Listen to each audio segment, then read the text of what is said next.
12 years ago, my mom got diagnosed with breast cancer, and that's how I found out that I was a BRCA1 carrier.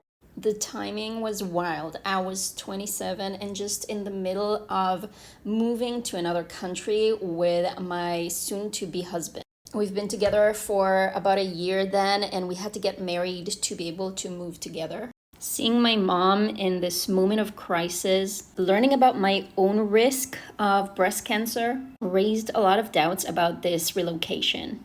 But two of my weaknesses showed up. I absolutely hate changing plans last minute, and I am a very loyal partner. I always wanted a family with 2 kids, like the way that I grew up. He didn't want any kids, but he said he wanted to be with me, so he'll take that sacrifice and he'll agree to 1 kid. In hindsight, that should not have been enough. As a woman, we need a partner who wants that kid even more than we do.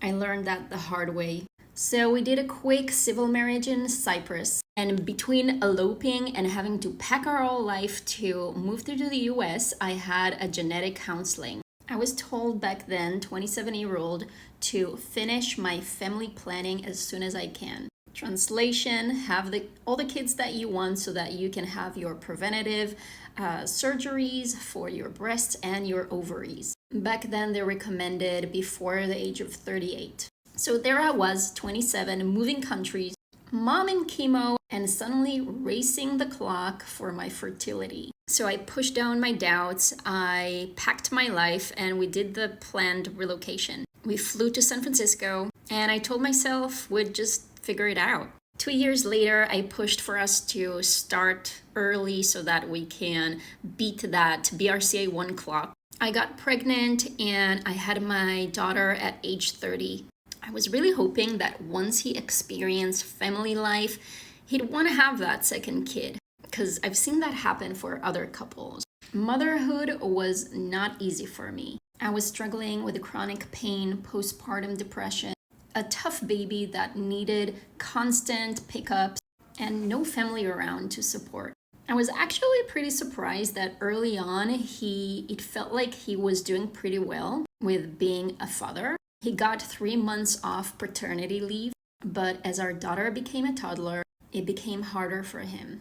And he became more resentful of his own sacrifice. So I tried to make it as easy as possible for him because I was still hopeful he'll change his mind about that second child. So I took things off his plate. I took more of the parenting roles, even though professionally it was a tough timing for me.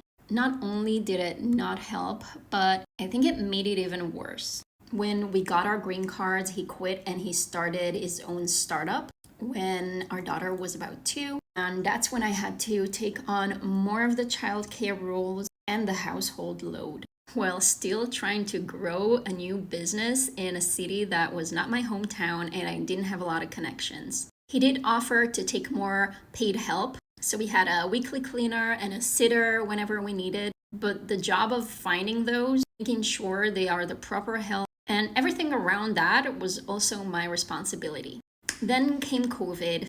I lost my business. Even though we were stuck together in the same house for months, we grew further and further apart. He decided to quit his job and we moved from SF to New York. It was early 2021. And he said he's burned out and he needed to take some time off of work. But it didn't really mean that he's leaning into the family life more.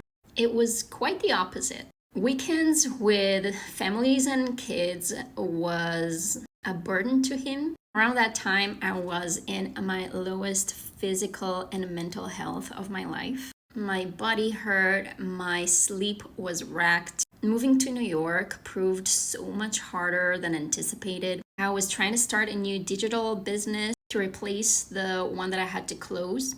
So even if a second baby was possible, I didn't feel like I had the place for it in my life that moment. I had no space left for it now.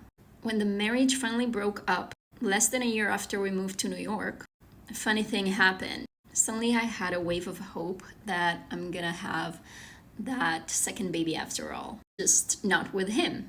But the time that followed with the divorce, starting to date again, realizing I didn't want to stay in the US and planning to move to my hometown. 2 years later, I was 37.